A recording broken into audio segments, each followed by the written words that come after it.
I can't complain really, but it wasn't what I thought. I had this theory that I would be this lovely hippie pregnant lady and everything would be glowing and lovely. And I was sick, I was tired, I was aching, but he was £10.14 born.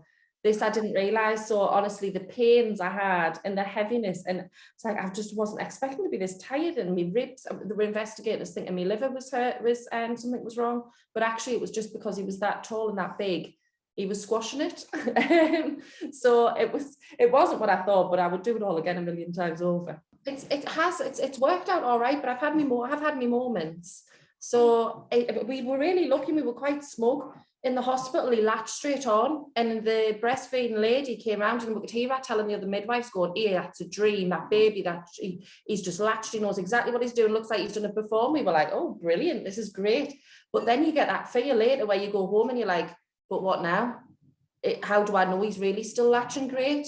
Am I holding him right? Is he getting enough milk? Is this the right latch? What should I be looking for?" So that smugness went pretty quick. A workshop, there was a free workshop, I think it was called Blossom, I went on. So they did some slides and went through the different latches, the different holds. And then I re-looked at all the slides before he came, thinking I need to remind myself. But that was pretty much all I knew, that and what other people tell you. But I'm learning fast that what other people tell you is all contradictory and nobody says the same as somebody else. And you then get yourself in even more of a muddle. Because I'd had this emergency C-section and then it got infected as well. So it was things like, "Oh, I can't hold him that way, right? That hurts." And it is, and make me sister, she got told, "Oh, they've got to feed for at least an hour, every 3 hours." Whereas I got told, "No, anything over 10 minutes. So then you're thinking, "Oh, have I not been feeding him enough?" And you just go with it. And actually it's much more pleasant for him and for me than when I was trying to stick to a routine and force him into doing things that different people were suggesting. But no, it was always lovely from the word go, and it's our time, isn't it? It's our time, and that was the main reason I wanted to express, so that the kids and Gareth could still do the feeding as well. But at the minute he's all for boob anyway. He's not really that keen on the bottle even when it's expressed. So I had the cracked nipples bit, that was uncomfortable, but touch wood, I've not had that since I left the hospital.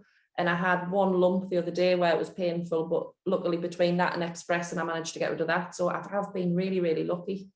But maybe that's because he feeds so much that there's not time for anything to build up a block. Somebody said to us, "Once you've done a month, you've cracked it." And I do think that was right, because I think it was that month bit where I had a couple of days, I was like, "Right, I can't do this anymore."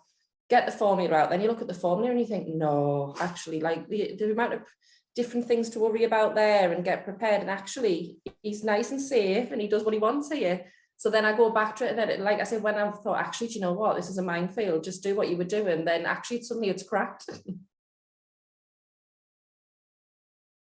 Yeah, but I had endometriosis, so I didn't think it was going to happen, in all honesty. So lovely surprise. So like I said, I just never thought it would happen. I'd like accepted that's it. And then he came along. I thought I had COVID at the start of last year, and here he was. There's no magic. I don't know what it was. It was January, and we did the whole health kick of, we're going to eat healthy, we're going to exercise, but it's nothing I haven't done before. I've had every book on endometriosis. I've tried diets, I've tried exercise, I've tried different antiperspirants, because that's a different effect on your hormones. None of that's ever worked before. So it's like, I'd love to have that thing where I go, "Oh, it could have been this," but I honestly can't think. I've racked my brains and I honestly can't think what it was that I did different for him to come along. But even before I met Gareth, I'd started to look at adoption and thought, actually, I'm just going to try and start accepting things. And then funnily enough, I met Gareth a month later after that, and then thought, wow, right, brilliant, I'm really lucky. So I do think, like you said, a lot of it probably is that bit of, I'd spent years trying to fix the endometriosis, years trying to do all these different, and actually, I think accepting it probably was. But again, how do you tell that to somebody who's still trying to get their head around endometriosis and wants a family? It's you have to sort of do that on your own, don't you? You can't just suddenly flick a switch and go, right, I accept it now. You sort of get to a point, don't you? It was last January, so we were locked down, and then we weren't for quite a while, so it wasn't so bad for me. I could still get out and go for walks. No, I think everything really was more eased at this time. It's now where you're thinking, oh, don't lock me down over Christmas when everyone's dying to have their first Christmas with them and things like that. It's more now where I'm getting a bit like, oh. But no, Gareth was still allowed to come to appointments as long as he got the negative lateral flow. He was still allowed with us all of the time. So that was the big thing when I first felt pregnant, is Gareth went, oh, please don't say I'm going to miss all of this. Please don't say they don't let us in. So that was the big thing for us. I moved here when COVID started. So I was all full of this. I was going to join these clubs and make some friends of my own. So I said, I don't just want to rely on you and your family, although that's lovely. His friends are lovely. They all include us. I said, I need to build my own life in the Wirral. We got locked down. So, oh, I'm pregnant. I'll have all these baby groups I'll go to. Well, no, because they all got stopped because of COVID. To me, I think it's actually easier anyway. It's natural. It is. It's what he needs. You're not worrying if it's sterile. You're not worrying if you're allowed to reheat it or warm it. Or, do you know what I mean? Honestly, the amount, when I start looking, I was like, what?